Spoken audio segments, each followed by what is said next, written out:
hello, utensil. Thanks for jamming along to the song. I appreciate you guys swinging on by. Okay, so I am running a few minutes late, but it's okay. So today we're gonna do the thing I promised that I would do, which is more the path integral stuff. If you recall, we went through one thing, and then I was like, all right, next time we're going to check out this introduction to path integrals.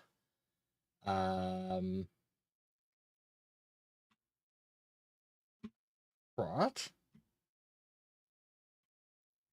No. No. Don't know what you're talking about. Hi, Gothic. I am totally innocent.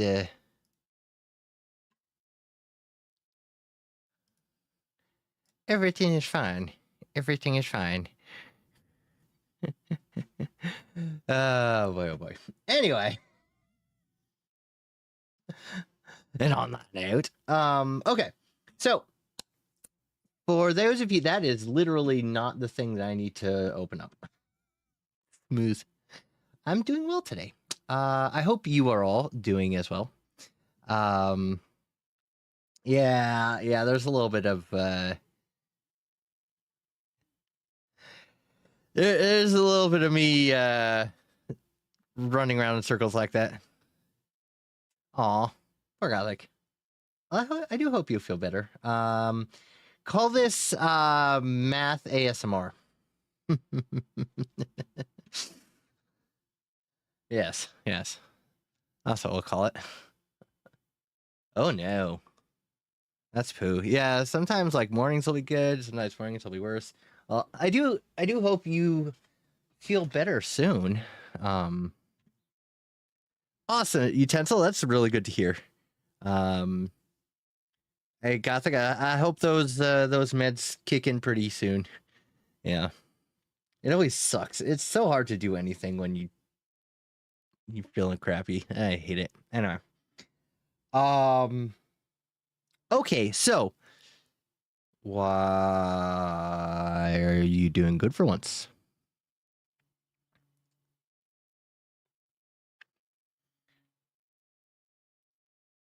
Okay, so today, as promised, right, we're going to go into this introduction of the Feynman path integrals. So we sort of bounced off of them pretty hard last time. And this is kind of none of our specialties. So the plan was to go through this slightly more in-depth. Utensil, high five. That sounds like the date went well. That's awesome. Utensil, that's great. That's amazing.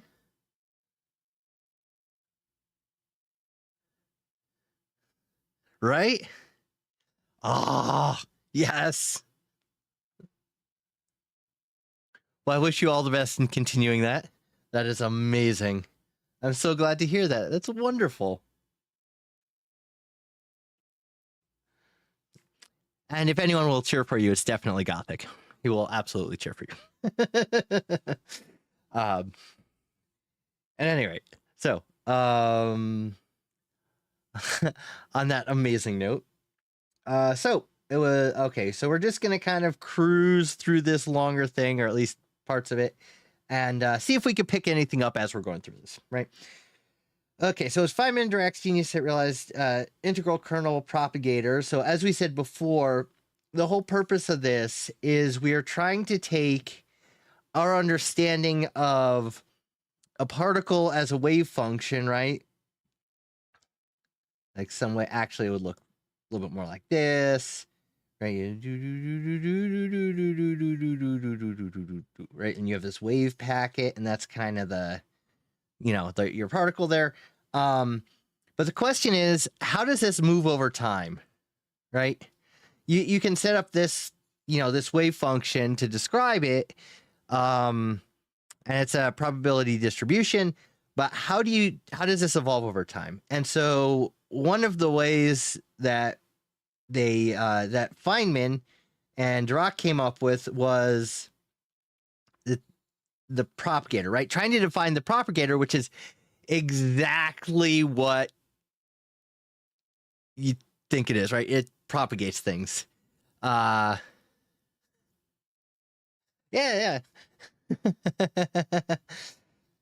Oh, what's the confession? Oh, the goodies are coming out today. All right, so the propagator, of course, is a time evolution operator that can be expressed as a sum over all possible paths connecting points, right? We sort of describe this as, well, you're starting at point A and going to point B, and there's a simple way to get there, and then there's all the other ways that you could get there, right?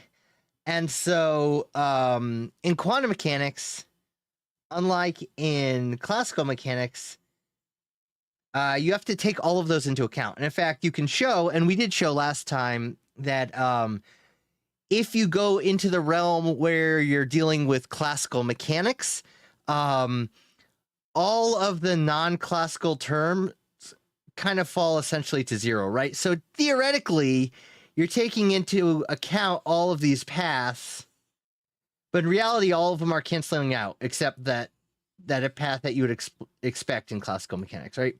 But you can't do that necessarily for quantum mechanics. You can't just say, oh, well, all those are going to drop out, I can ignore them. And that's exactly the problem, right? We have to figure out how to take these all into account.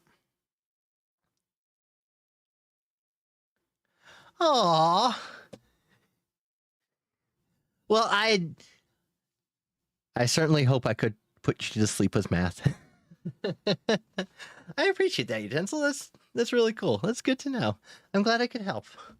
Oh, there's a dog under my desk. Okay, so what we do is we can express a sum over all possible paths. As I said, there are all the different ways you could possibly get there. Connecting points Q prime and Q double prime, right? So just point 1 and point 2, whatever you want to call them. And there's a weighting factor. So the weighting factor is going to determine, like, what you're essentially doing is you're adding up an infinite set of paths, right? But what decides what paths actually are likely is this weighting factor, right? So I'm just going to throw out random numbers just to make sense, right? So again, going from point 1 to point 2, is all visible up there. Good, right? Your direct line path, nothing's in the way, right? Your weighting factor might be really, really high, right? So say approximately 1. And then the path that goes this way, you have to take it into account, but you want that weighting factor to be about 0, right? So you're adding up every possible path. And again, there's all these possible paths, right? There's an infinite number of them. But each one you're multiplying by some number. And ideally, the ones that are less likely are almost 0. And then the ones that are most likely are 1. And then you add them all up and divide by the number of paths so that in the end you get 1, right? And that's that one. That number 1 is telling you that you have 100% of getting from point A to point B, which is what we said we were starting with. And it's probably taking this pathway, right? So that's what the weighting factors are. It's you're adding, you're adding A plus B plus C, and then you're multiplying A by some number, B by some number, and C by some number, depending on how important each of these is, right? Yeah. Okay. Cool. Now it happens that this weighting factor is complex exponential, which makes things fun. And S here is the action of it, which we said before is the integral of the Lagrangian. I think the Lagrangian. Okay. Okay. Where some appropriate normalization A, right? So we have some normalization to make sure it falls out to 1. The probability of along all paths is 1, et cetera, right? Surprisingly enough, the same calculus, same in the sense of a naive analytical constitution, was already known to mathematicians due to Wiener and the study of stochastic processes. So again, this is going back and forth to the mirror between quantum mechanics and probabilistic processes, right? You can, if you have certain probabilities, you don't know what the probabilities are between all of these, you can start estimating things or calculating things out in that way.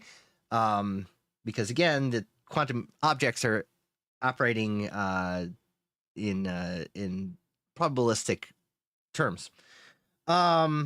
This calculus in function space, the Wiener measure, attracted several mathematicians, including Kac, who mentioned being influenced by Feynman's work. Okay, whatever. And was further developed by several other authors, blah, blah, blah, blah, blah. Okay. Unfortunately, discussion between physicists and mathematicians remains near to nothing for quite a long time. Okay, this is all the history of it. We don't really need to go too deep into the history of it. Now it is, okay. Many attempts to understand path integral mathematically, despite the pathologies of infinite measure, infinite sum of phases with unit absolute values, etc. In particular, blah, blah, blah. Starting with her early paper, gave rise to the beautiful theory of semi-classical expansion and the powers of H bar. I believe that was what we were talking about before. As is known for quite a long time, propagator can be expressed semi-classically as this is the one we were talking about, right? Because the thing that matters is how big it is compared to H bar, and for classical objects, it's so much bigger than H bar that it really doesn't matter. And so we get the classical action term that we had derived last time. The prefactor is remarkably simple. I would like to note that this is being called remarkably simple. I'm just throwing that out there. Let's see. Okay. So we'll discuss this in a second, but there we have our 1 over 2 pi I H bar. These are 1/2. This is the normalization piece of it, right? To make sure everything adds up properly to the right number. And then we have determinant of our classical action, the second order derivative of the classical action times what we had before, right? This is our propagator. And so where G is a determinant of GAB of some possible metric study of Riemann space. So what a metric is, I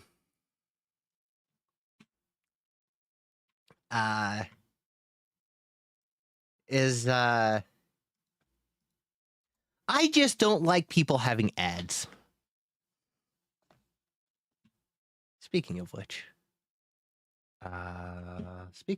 actually, hold on, wait for it. Hold on, 1 second. I need to do something because I realized I forgot. I realized I forgot. Yeah.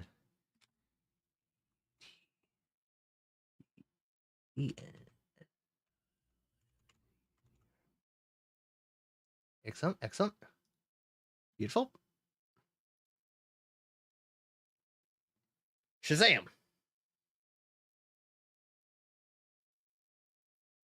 Outstanding. There we go. One fewer person that has to sit through ads. I hate people sitting through ads. Anyway.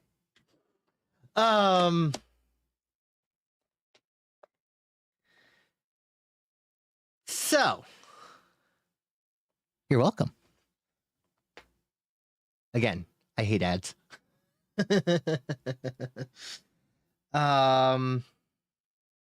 Okay. So I should go into what a metric is, briefly.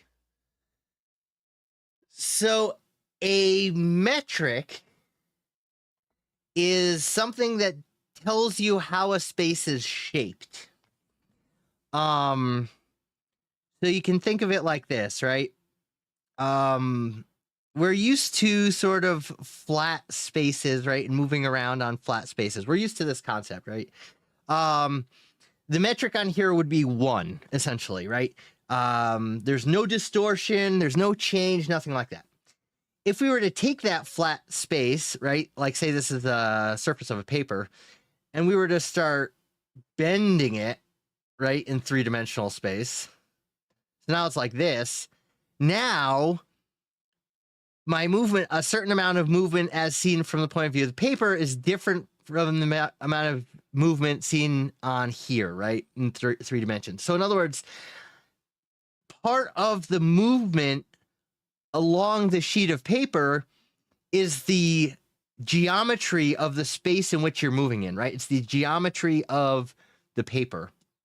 And so the metric is a tensor that's telling you how the geometry is shaped in different directions, right? So if you're in one place and you're looking in any particular direction from that one place, it will tell you how the geometry of the space itself is shaped.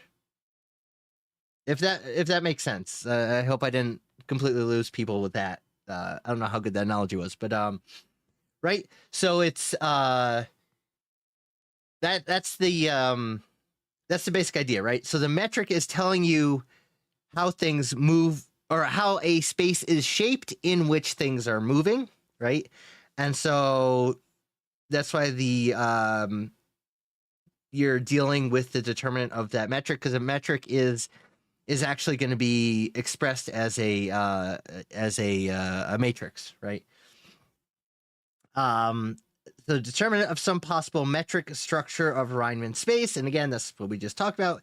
The determinant of this, right? So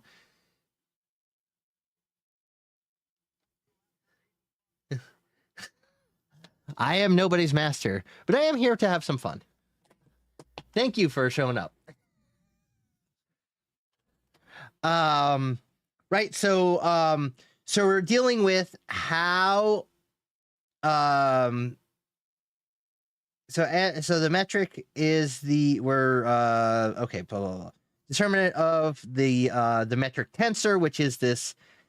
The metric is a determinant of the metric tensor, and the metric tensor is that thing that I said tells you how things are changing from any position in any direction you care to look at, right? And then the metric is a determinant of it.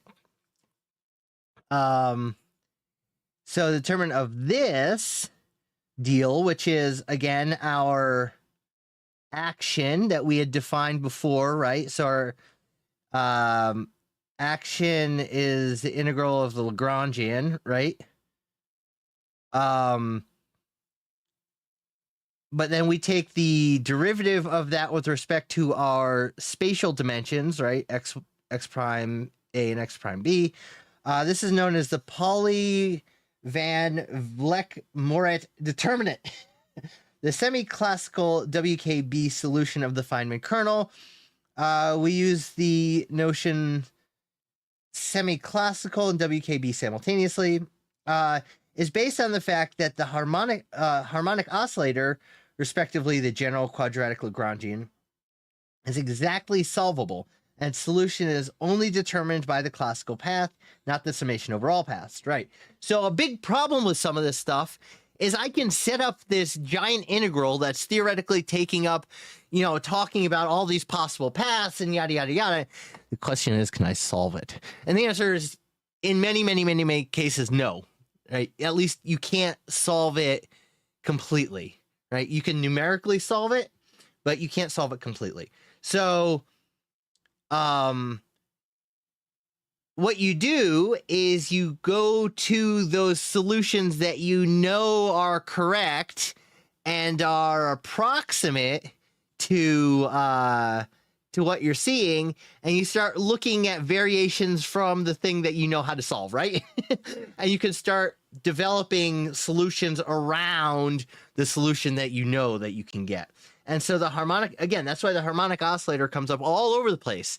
Anytime you have something that's going back and forth a bunch, right? It might be an electric field. It might be a particle in a box. It might be, a spring bouncing, whatever it is.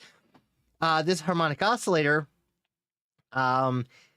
is exactly solvable and is analogous to, right, is similar to a lot of things we see in nature.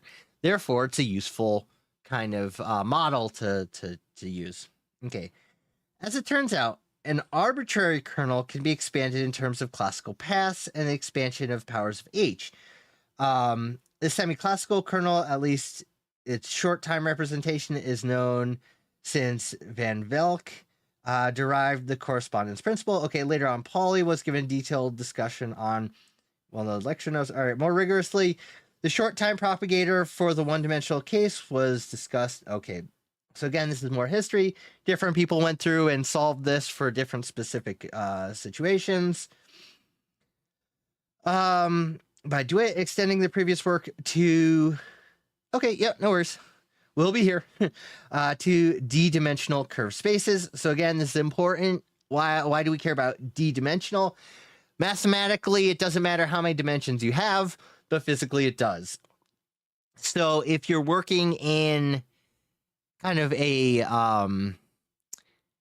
quantum space that is non-relativistic, you can deal with d is usually 3. If you're dealing with a relativistic version, d would be 4 because you have to take time as a spatial dimension.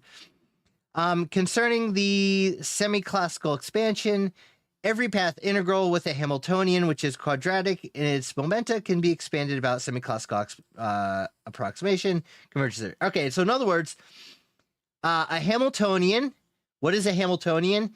It's the amount of kinetic energy plus the amount of potential energy, right? And so if that is quadratic, so if that has a t squared or an x squared in it, right? Then it's kind of acting like this approximation. So it's acting kind of like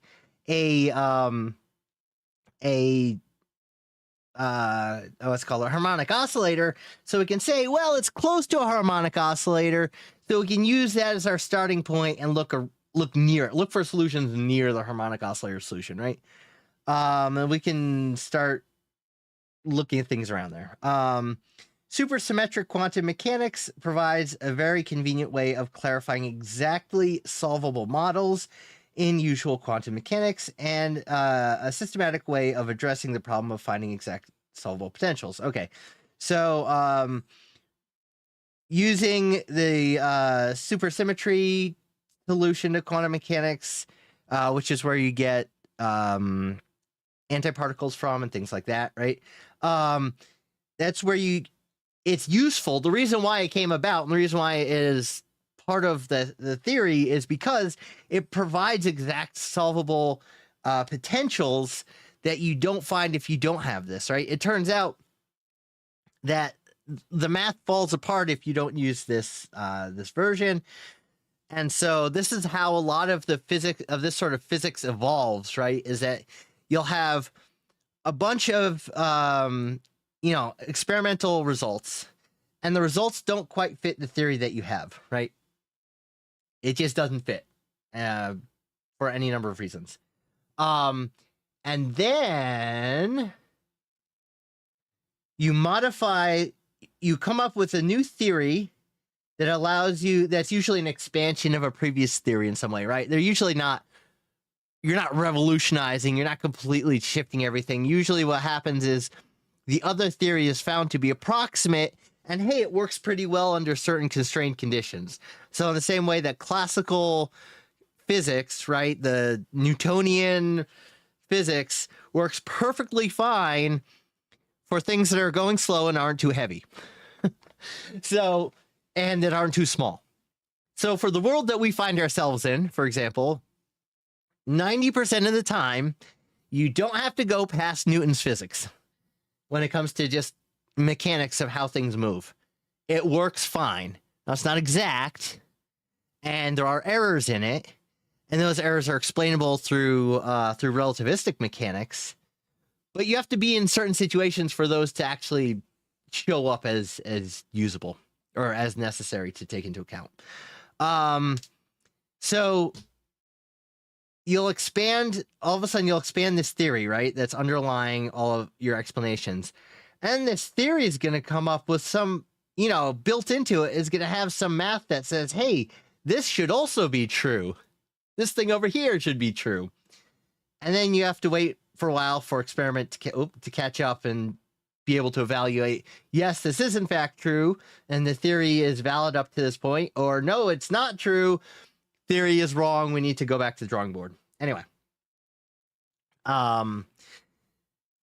So that's often what happens. You'll end up with a mathematical theory to describe what's going on currently. That mathematical theory will also go on to describe other things that aren't in the realm of what's been studied already empirically, and so then you do this back and forth jumping between the two, right? Anyway, that was an aside. By blah blah blah, it was shown that there are a total of 12 different potentials if you use this supersymmetric thing. Okay, we don't care too much about that. A glance at these potentials shows that the corresponding Schrödinger's equation leads either to differential equation of the confluent hypergeometric differential equation with eigenfunctions proportional to the Laguerre polynomials. Say that 5 times fast. Okay, so those are... We don't need to go into what all of these terms mean. Suffice it to say that... they have solutions. These are bound state solutions. What's a bound state? A bound state is a particle in a box, right? Particle in a box has a few different states that it can be in. It's got to be a whole number of half wavelengths. But this is bound, right? It's literally bound. It's in this box somewhere. Laguerre polynomials are just, they're mathematical polynomial expansions. We don't need to go into them right now. But they describe these bound states, and then these other functions describe continuous states that aren't bound. So like a free particle moving around in the middle of nowhere isn't really bound by anything, right? Unlike, say, an electron around an atom that's bound to the energy levels in the atom. Right, a continuous state means it's not bound. Okay, respectively. Okay, enter the differential equation of the hypergeometric with eigenfunction proportional to Jacobi polynomials. So that's other types of bound states.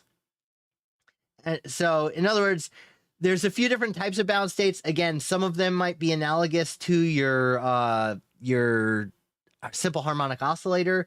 Some of them might be slightly different. So he's just saying there's a few different solutions to this that are known that are connected to these types of states, right? Okay. So we have a radial harmonic. Okay. We don't care about the specifics of all these. So these are different potentials that have actual solutions that are solvable mathematically. Okay. The Coulomb potential is the potential that's around a charged particle, like say an electron, right, is going to have this potential around it, and that potential is going to go oh, that's the solutions of potential, Coulomb potential. Potential is going to go like 1 over r squared. Oh, no, 1 over r. Potential goes 1 over r. The potential is going to go like 1 over r. The Morse potential is, I'm not sure specifically what this Morse potential is, but it's some other, you can imagine some other potential field that it's sitting in. It doesn't precisely matter right now. Right. So these are all just specifically potentials that are solvable. They usually come up within certain situations, right? You might have a potential that's, a whole, say, charge distribution, right? And so this charge distribution is not going to cause a simple potential like this 1 over r in the same way. It's going to have some other potential depending on what that distribution looks like, right? So there are ways to try and solve these. A lot of them are not directly solvable, but there's a few that are, and they usually correlate with specific physical states or physical setups that we can talk about, right? So these lecture notes are far from being a comprehensive introduction to the whole topic of path integrals. So take a step back again for those who haven't been here for this whole thing. The point is we want to understand how to do the math of the path integral. And we've gone through a couple of different papers that sort of explored it, but they're difficult to understand, right? And so, hey, welcome back. We haven't covered all that much, actually. We've kind of gone in down a couple of rabbit holes, but we haven't covered all that much, so you haven't really missed all that much. I was just saying, as you know from last time, right? We want to understand the mathematics of how to solve path integrals because we want to apply it to something that's not quantum mechanics. So we've gone through a couple other attempts to understand it, and generally, how you understand it, at least for me, the only way to actually grasp these sorts of things is to look at a whole bunch of examples and then try your hand at it and fail, and look at a bunch of other examples and try your hand at it and fail, right? So we're still at the initial, we're looking at a bunch of examples, we're trying to understand how this complicated thing is applied, right? And each time we approach it, we're going to bounce off of it probably, but hopefully we'll gain a little bit of knowledge so the next time we come at it, we could go a little bit further. That's kind of the process. That's why learning this stuff is difficult, because you have to do this over and over and over and over again. At least me, right? Some people, man, there are some people out there that'll just approach this stuff and get it. And you look at them like, what the hell? How did you do that? Such people are not me. I am not such people. I only understand these things through a lot of bouncing off of it. It's the only way I can get it. Anyway, okay. So, and then he's going to talk about the overview of his lectures, and we don't care. Let's get to it. Okay. General theory, the Feynman path integral. In order to set up the requirements of the path integral formalism, we start with a generic case where the time-dependent Schrödinger equation in some d-dimensional Riemann manifold M with a metric GAB and line element, this is your definition of the line element, is given by this, right? So this is the canonical time-dependent Schrödinger equation, right? Let's break this part apart a little bit for those who haven't seen this before. Psi is a function of position and time, and psi is telling you what the psi is the probability density function, and what that means is if I had a particle, right, and I know it's somewhere in here, I might have. Okay, no worries. Yeah. Feel free to prop in and out. If you have to leave and then you want to watch the VOD later, also, if you have to leave or if you have a question about something, feel free to ping me here. Feel free to ping me next time. If there's a question you have that's completely separate from this, but is vaguely math or physics related or philosophy related for that matter, feel free to bring it up at any time. I'm always interested in fun conversations, so absolutely, there's no need you do not have to stick around here. Feel free to come back later and ask questions at any time. Right, so what is the probability density function for those of you who haven't done quantum mechanics? Well, as it turns out, right, if I look at if I look at a quantum particle, right, and I take a measurement of where it is, like the first time it might be here. The next time it might be here. The next time it's here again. The next time it's here. The next time it's here again. The next time it's here again. The next time it's here again. And the next time it's here. And the next time it's here. And the next time it's here. And the next time it's here again. And the next time it's here. Right? And I do this a whole bunch of times. What I find is this, right, what we call probability density function, which is telling you what the probability is at any, you know, that it will appear at any specific point at any specific time, right? This is what's called the probability density function. This is what psi is. And this is the best that you can describe the location of a particle, period, dot, end of statement. Now, the shape of this can be very small and sharp, right? So you have a very high probability of finding it here and a low probability of finding it out here, but it's never going to be just a single peak.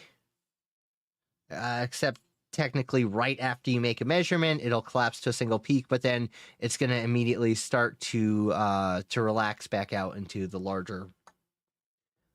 So that's psi, right? So psi is your description of the particle as a function of position, right? Like I showed here, right? Function of position, and also as a function of time, because we said this is the time-dependent version of it. So this particle might be moving in this direction, right? So later, it looks like this, because it's moved, right? So that's psi. Of course, we're talking the derivative with respect to time, which means how that's changing with respect to time.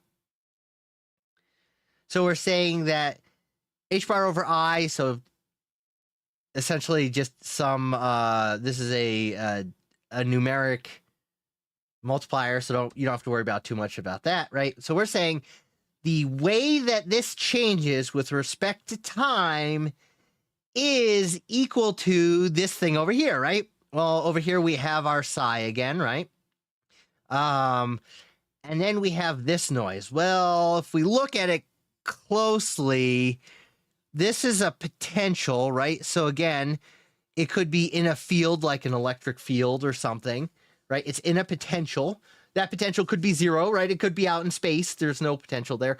Or it could be near an electric field. It could be near a gravitational field. There's a lot of things that can have a potential, right? So we have the capability of having a potential. And then we have this h bar over 2m, and then this this delta is essentially the derivative with respect to space. So how it changes with respect to space. So this is our momentum piece is actually what this is, right? So we have our kinetic energy, we have our potential energy, and we have our wave function. So what we're saying is that how the wave function evolves over time is equal to the energy, right? Potential and kinetic energy of that wave function, which makes sense, right? If what is kinetic energy? Kinetic energy is from the motion of the particle. What is potential energy? Potential energy is like I'm on top of a hill and I can fall off the hill, right? I have potential energy that can convert to kinetic energy. So this is my overall total energy state over here. And this is telling me how things are going to change over time. Like, that intuitively kind of makes sense. The specifics of this get nutty, and, you know, that's part of what we're trying to dig into. But at least intuitively on the top level, that sort of makes sense. How things change depend on what energy they have. If they're moving faster, they're going to change differently than if they're moving slower, right? If something's on the top of a hill and slowly starts falling off, how that moves over time is going to depend on how high that hill is, right? We could start seeing the pieces of these that make sense. Okay. Psi is a state function. So again, that's the state telling you what the particle is. Defined in a Hilbert space, L2. It's defined in a space, sure. The space of all square integrable functions in the sense of a scalar product. Sure.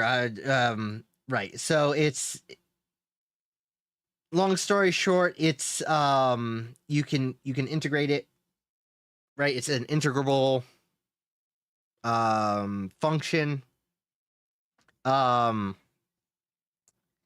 and this is the operator, the Laplace Bellmetry operator, which again is talking about, what is it talking about? What is this operator actually doing? Let's take a look at it for a second, right? We said the metric, so we've got two real components in it, right? We've got our G and we've got our partial derivatives, right? So we have two partial derivatives, and we have our G. One partial derivative is respect to B, and one partial derivative is respect to A, right? And we said before that we're dealing with a two-dimensional thing, right? We said it's a L squared, right? It's a two-dimensional space, right? So that means there are two ways in which things can move. So we're looking at how things are moving with respect to one variable. Think of it as X and Y, for example, right? I'm looking at how things are moving with respect to X, and I'm looking at how things are moving with respect to Y. And what's our metric doing? Our metric is telling you how the space that it's in is shaped, right? So my movement with respect to X and Y also depend on the shape of that space in which I'm moving.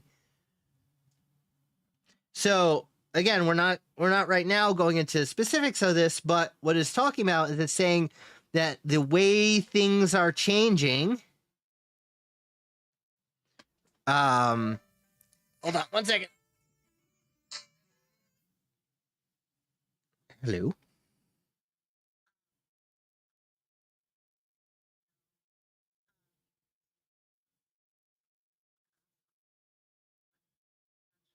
Mm-hmm.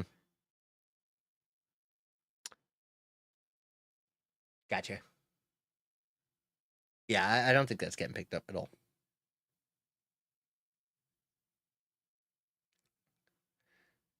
I don't know. Okay, I will note that. But yeah. Yeah.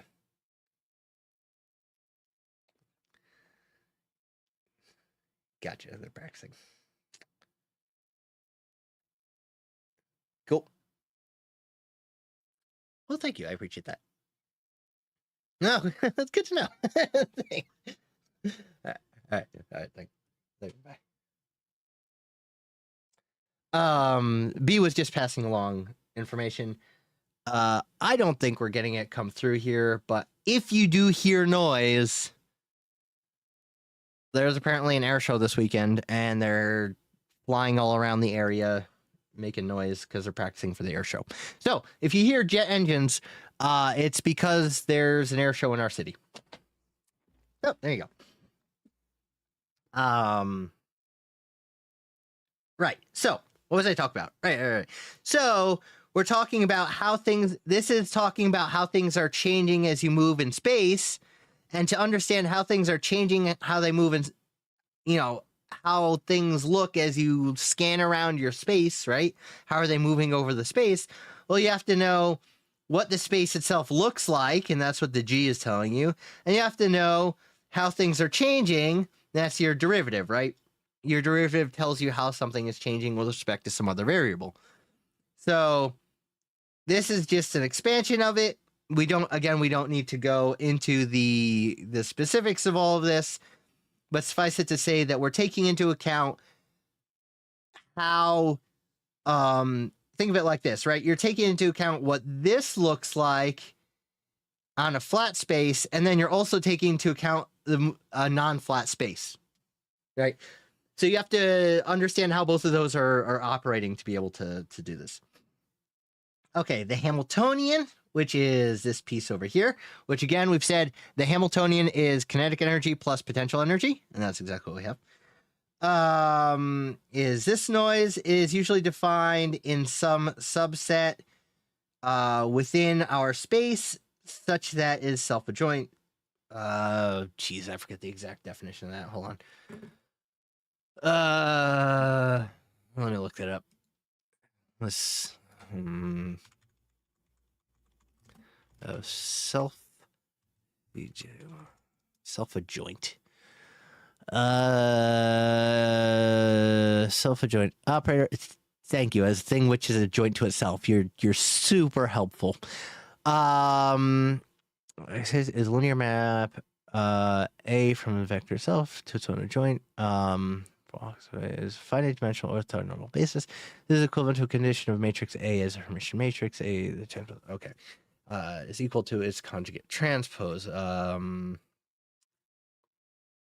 So it's a complex vector space when an inner product is a linear map A from V onto itself, such that it is its own adjoint.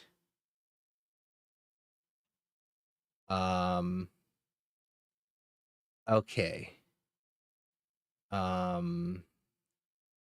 Is equivalent to saying the condition that the matrix A is a Hermitian matrix equal to its conjugate transpose. So, trying to think of the best way to describe that. H is okay, so it is a joint if under this condition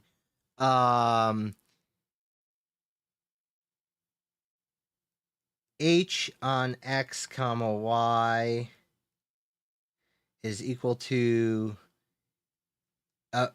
X comma HY. That's essentially what it's saying, right? You can move this Hermitian or this Hamiltonian operator around. The operator is Hermitian, so that means that it's equal to its complex conjugate transpose, right? So the transpose of a matrix. Oh, geez. The transpose of a matrix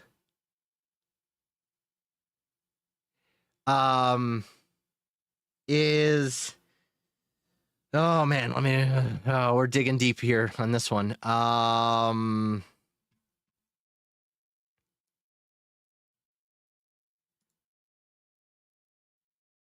Okay.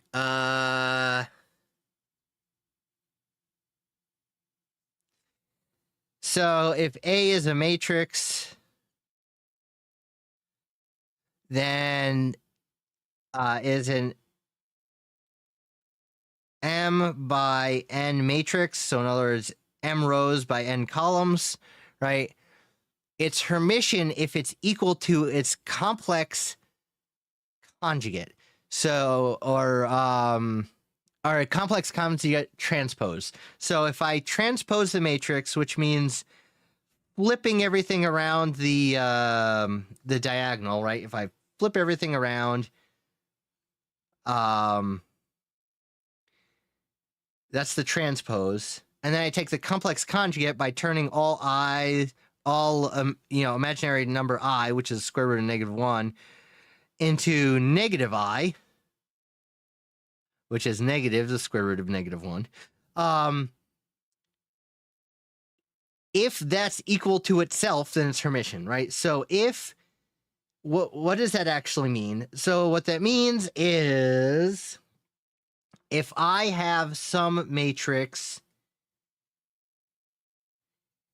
A, B, C, D, right? And I say that is equivalent to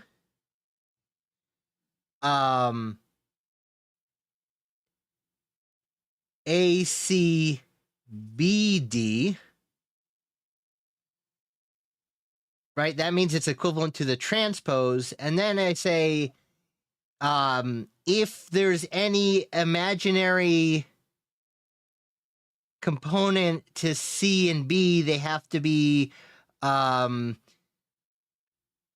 a negative sign apart, right? So if what does that mean, right?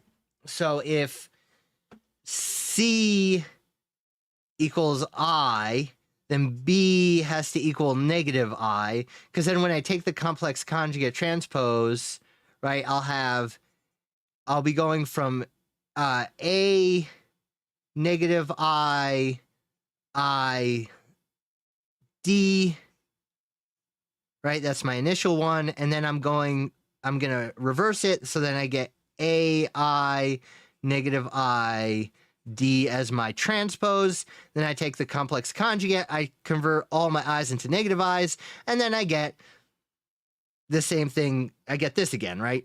So if I flip it around and I throw a negative onto all the I values, then I get the thing back itself. That means it's Hermitian, right?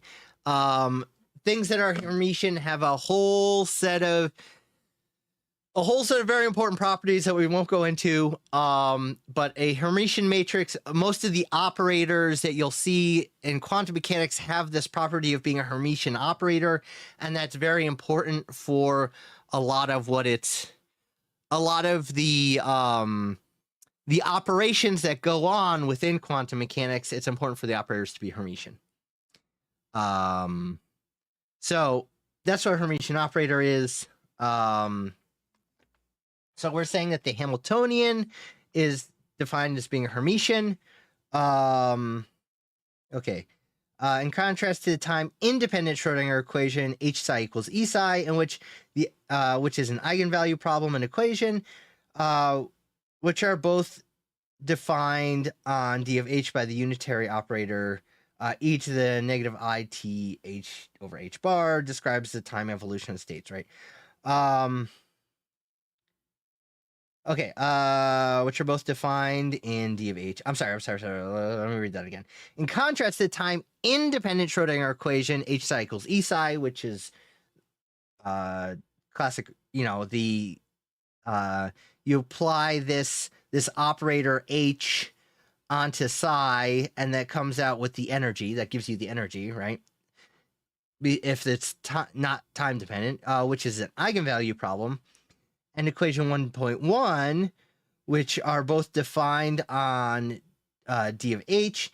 The unitary operator e to the negative I t H over H bar describes the time evolution of states psi and L2, which is, again, we said is our two-dimensional space in which our function is sitting, is H is the infinitesimal generator of U. The time evolution for state psi reads psi t double prime equals ut double prime ut psi t prime. Okay, so what's U then? We're writing the equation U of t. But what's U? Hold on. Oh, this is the unitary operator U of t defined that way. Okay, so this is our unitary. This is our operator that we're dealing with. Okay, what's T? What's capital T? U as a function of capital T. Okay, so it's just an undefined variable. It's a time variable. Time evolution is U of t prime. Writing time evolution U of t as an integral operator, we get, let's see, G, K. Sure, but okay, e to the I t H. So then U of t prime, right, is going to be e to the negative I t prime H over H bar.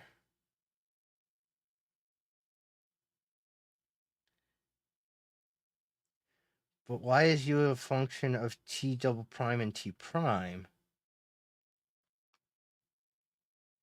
Okay, so in contrast to the time evolution Schrodinger, time independent Schrodinger equation, we said was this, right? It's an eigenvalue problem. And contrary to equation 1.1, which are both defined on D of H. What's D? Oh, okay. Okay, it's a subset of the space. Okay. Sure. So it's defined within that space, right? The unitary operator describes time evolution of arbitrary states within L2, which is the time evolution operator. Okay, H is the infinitesimal generator of U. The time evolution of some state psi reads psi double t ut. Okay, running ut as an integral operator, we get psi of q double prime t double prime. Is this where k of t is the celebrated Feynman kernel? Okay, what have we done? What have we done? What have we done? What have we done? What have we done? What have we done? All right. What we're doing. Okay, let me think. What we're doing here, and this is where the kernel piece of it comes out. I got it. At least I think I got it. I think I have it. We are doing. Yeah. But why is it not also? Shouldn't it also be dt prime? Interesting. So I'm not sure what that part is, but this, if you look at it, if you squint at it really, really hard, and you remember back to the Fourier transform stuff that we had done, right? Where you always have this kernel and you're multiplying by this function, and then you're doing this weird thing and you're integrating over e to the I ft over whatever, right? And then that's changing the variables. So if you look at it, again, if you kind of squint at this, what are you doing? You're going from a function of q prime and t prime into a function of q and t. So what this actually is a transformation like a Fourier transformation, right? And that's where, kind of rolling back to what we're looking at, this is our space, our integrals over spaces and changing the spaces that we're looking at, right? Going from time to frequency in the case of a Fourier transform. In this case, we're going from a function of q prime t prime to a function of q double prime t double prime. But all we're doing is a transformation, right? So we're transforming from prime space into double prime space. And in doing so, we need G, which, if you remember, is defining the geometry of the space itself. And then this other kernel thing, right? And this other kernel thing is is that piece, the function that actually gives you the transformation, right? So, that's really interesting, actually, because G, this is a much more generalized version of it, because it's leaving G still existing there, right? And again, G is your metric that is telling you how the space itself is shaped, and you're multiplying by this kernel, and then you're multiplying by the thing, and you're integrating it out, right? Interesting. Okay. That makes a little bit more sense then, as far as how it connects to all of that shenanigans that we dealt with before when we were talking about transforming spaces and the Wigner space versus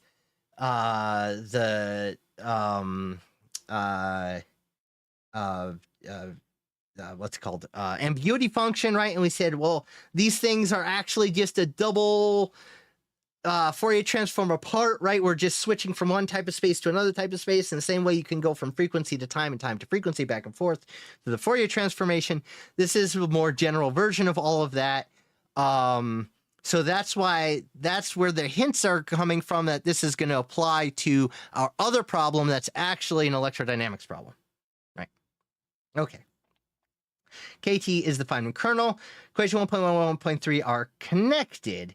Having an explicit expression for KT in 1.3, one can derive the limit t as epsilon approaches 0, equation 1.1. This, on the other hand, proves that KT is indeed the correct integral kernel corresponding to U of t. Rigorous proof includes, of course, check of the self-adjointness of H, i.e. H equals H star, due to the semi-group property. Okay, blah, blah, blah.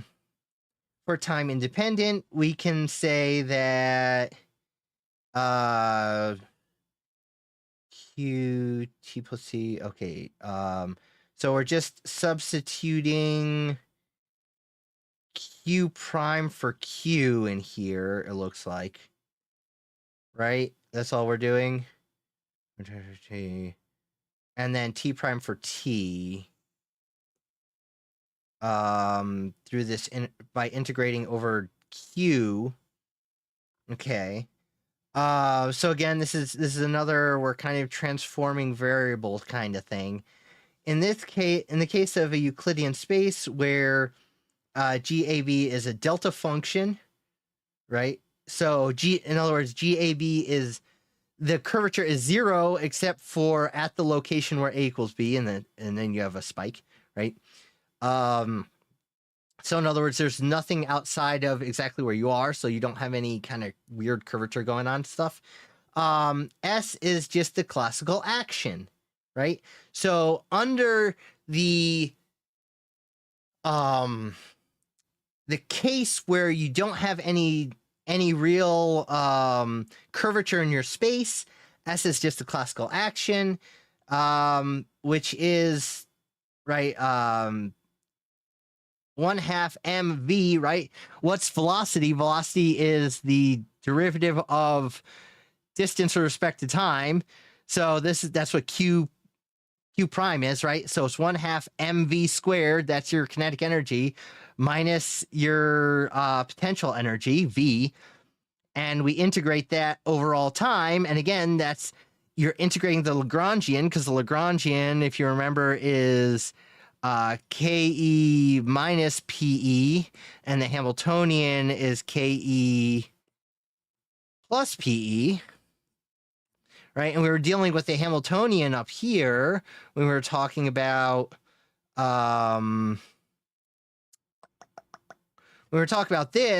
this is, we're adding our kinetic and potential energies there, right? That's our Hamiltonian. Well, down here we have our Lagrangian, which is Ke minus Pe. Again, that's the classical Lagrangian, and we get explicitly that delta Qj is Qj minus 1, since Qj is Q. Let's see, trying to understand exactly what this is. And for n approaches infinity, just measure Euclidean space. So, what is this? What is this? So delta Q is defined as Q to the J minus Q to the J minus 1. What precisely does that mean? Where Q to the J is Q sub TJ, or TJ is T.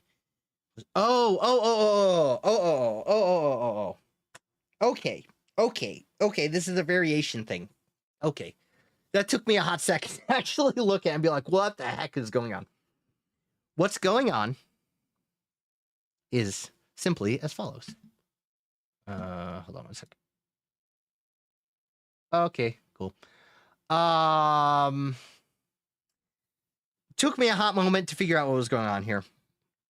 But what we're doing is we're looking at some specific state, and then we're perturbing it slightly, right? So we know the solution to this state, and then we're moving slightly off of it. And then we look slightly in this direction. And we look how things change as we move slightly in these directions. And, a little bit more, right? So epsilon, right, is essentially how much we're moving in t, right? So it's time steps, essentially. You can think of it like that, right? So epsilon is our time step. J is the number of steps that you've taken. And so T sub J is your T prime, whatever your initial time is, plus J number of steps, right? So I started at this point at time 0, and then I took 1 step, and then I took 2 steps, and then I took 3 steps. So that's j equals 3. Right? That's what that means. So I am taking j steps, each step being a width of epsilon. And I'm saying what? So again, what's t double prime? D double prime is the time at my final position, my final time. T prime, oh my God, I wish they would use ti and tf instead of t prime and t double prime. That's really annoying. Anyway, so epsilon is the distance between your initial and your final time divided by the number of steps that you take as n goes to infinity. Right, so you end up with an infinite number of infinitely small steps type of thing, right? But you're just talking about this in limit terms. So I could say delta qj is defined by q, my position at time after j time steps, minus my position at time j minus 1 time steps, right? So it's my position at 4 time steps minus my position at 3 time steps. So I said I moved here 4 time steps minus 3 time steps. That's this position here. It's essentially the positional difference that you've moved in the time epsilon, if that makes sense. So I'm changing in space at some rate, right? This is almost a definition of a derivative. I'm changing in space at some rate. So changing in space at some amount of time. I have an initial and a final time. And I'm saying that as my position at some point j, right, is my position at the time minus my position now, right? So I'm saying the step in distance. Let me rephrase that. I am confusing myself as well as you. In the amount of time epsilon, I have moved a position q delta q sub delta q, right? So between time period j and time period j minus 1, I have moved delta q. That's what it is. It's just what's saying. It's overly complicated. Blah. Okay.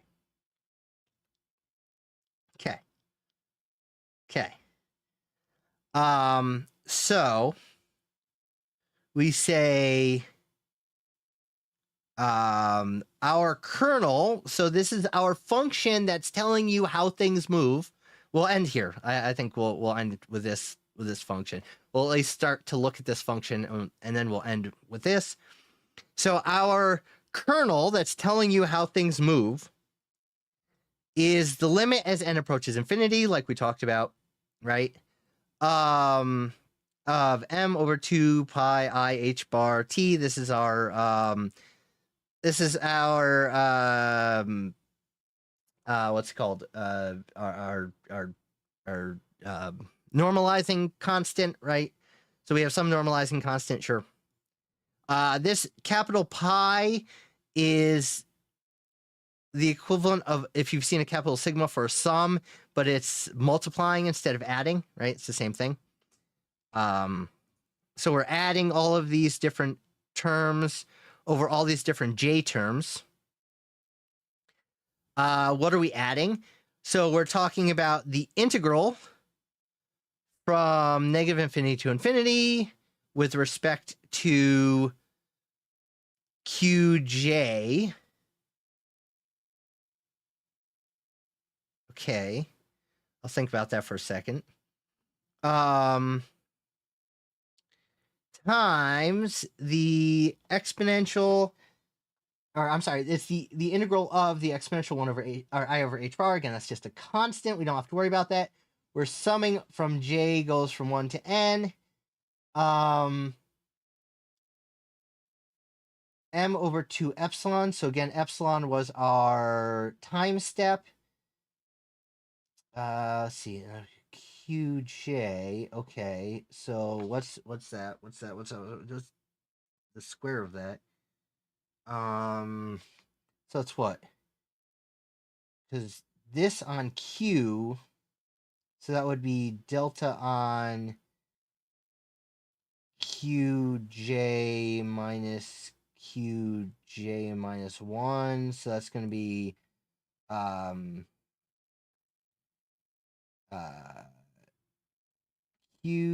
is qj minus qj minus 1 minus qj minus 1 plus qj minus 2, right? If we put that through. So that's essentially just kind of a quadratic, right? So it's qj minus 2 qj minus 1 plus qj minus 2. Okay, that's what that is here. So again, q is our position. No, go. I'm gonna end here in a minute anyway, so you're good. So q again is our position at time j, right? J is the number of time steps that we've stepped. So again, over time, we're going boing, boing, boing, boing, boing, right? And we're looking at where we are at a certain amount after a certain number of boings, right? And then minus v is our potential, right? And our potential is going to be a function of position. And epsilon, again, is our time step. And we're integrating over that position over all of space at time step j. Right? So what does that mean we're integrating over all space? So absolutely anytime. I promise you the next one will be a lot less math. So feel free to come back. This is just our mathy stream. So no worries. So what does that mean? What does it actually mean? That means we are looking at time. So again, J is our time step, right? So again, we're going boing, boing, boing, boing, boing between our initial and our final position. And each time step is epsilon, and Q is the distance that we've traveled, right? The position of the distance we've traveled between the time step and the previous time step. So if we're integrating over all space at a specific time step, we're looking at, so then at each, essentially what that's saying is at each time step, we are integrating over all space, looking at how we are positioned, how we're positioned at the previous time step and the time step before that, right? We're looking at how this changes, and we're looking over all space. Well, for most of space, it's going to be 0, right? But for this time step, it's going to matter, right? It's not going to be 0. And then we talk about the next time step and we integrate over all space again. And we look, maybe there's still some acceleration happening or something like that. So for each time step, we are integrating over all space. We're looking at what that time step looks at. Then we go to the next time step.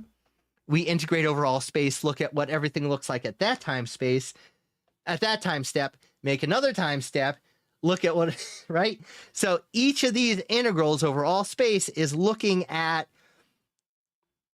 where my particle is moving between, within this time step, essentially, right? I have to look at all space. I have to integrate over all space. Now, most of that's going to be 0 again, but I'm going to integrate over all space while I'm looking at this time step, and then I'm going to integrate over all space, so I'm looking at this time step, and then I'm going to integrate over all space, so I'm looking at this time step, and I'm going to multiply these all together. That's what this is saying. And what am I integrating? Well, I'm integrating my Lagrangian. I'm integrating the kinetic energy minus the potential energy. Right? Now, it matters what time step I'm looking at, right? Because even though I'm integrating at a specific time step, I also have to add up over all time steps because I'm looking at the potential, right? So the potential everywhere is going to be different, and the potential itself might be changing over time. So, right? All of these things sort of matter. So that's what this K, this function is. That's, you can kind of sort of, if you squint hard and you look at it from a different direction, you could kind of sort of see how K is telling you how you're moving over time, right? So I'm integrating all space at each of these time steps, and then I'm adding I'm multiplying them all together, and that'll give me my overall path over time between T1 and T2, because it's over all my time steps. And so even though it's weird, right, I'm looking at how the energy is evolving at each one of these time steps, and I'm combining them all together. So again, if you sort of squint and you hit the I believe button a few times, you can sort of see how this theoretically, is telling you how, because that's the whole point of this, right? K is your propagator. K is telling you how things evolve over time. So that's how it's describing all this. I think we are going to end here for today. We've covered quite a bit, some of which I almost sort of understand. So I hope you guys are with me on that. Perhaps you understand better than I do. Regardless, thank you so much for hopping in onto this. Again, Fridays are always our nutso math days. I am going to do as follows. I'm going to see if there's anyone for us to raid out to that's doing interesting sciencey stuff.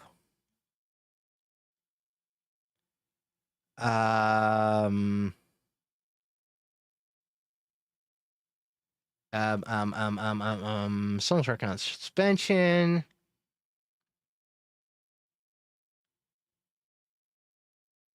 What else do we have? I don't see anyone doing any mathy things. What's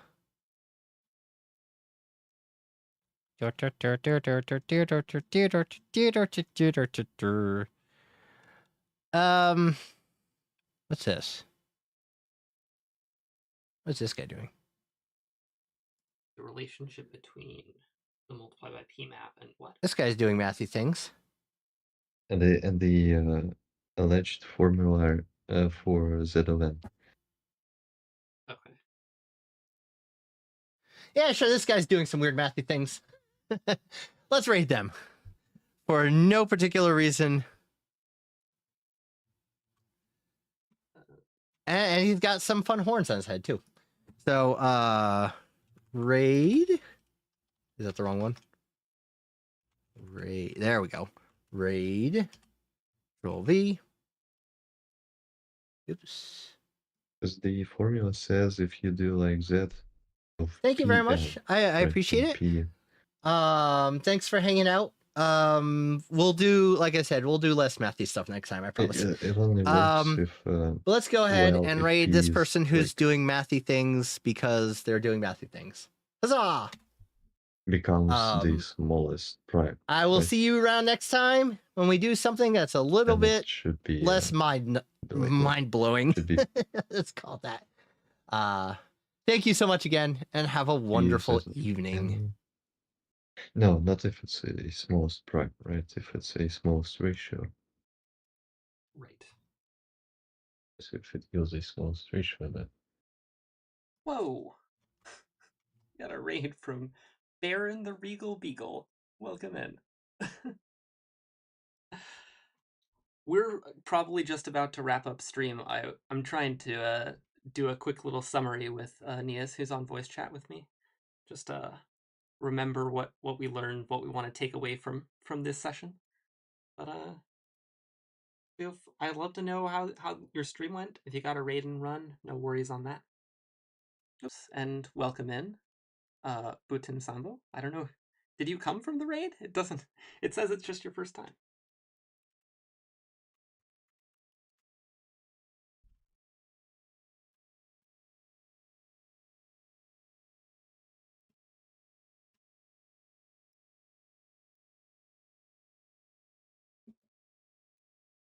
Right, so like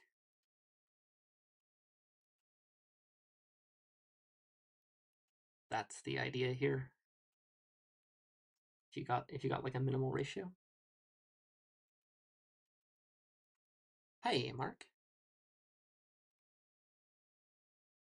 Feynman path integral.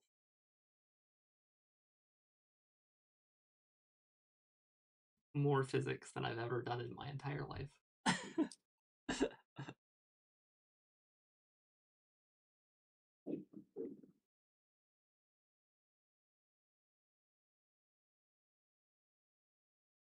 I'm not sure if we even know that minimizing the ratio among all primes is the same as minimizing the z of n over n.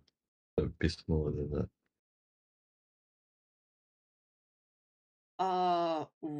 We don't know that. That's for sure. Thank you so much for the follow. We don't know that, but I guess I'm being lazy. Yeah.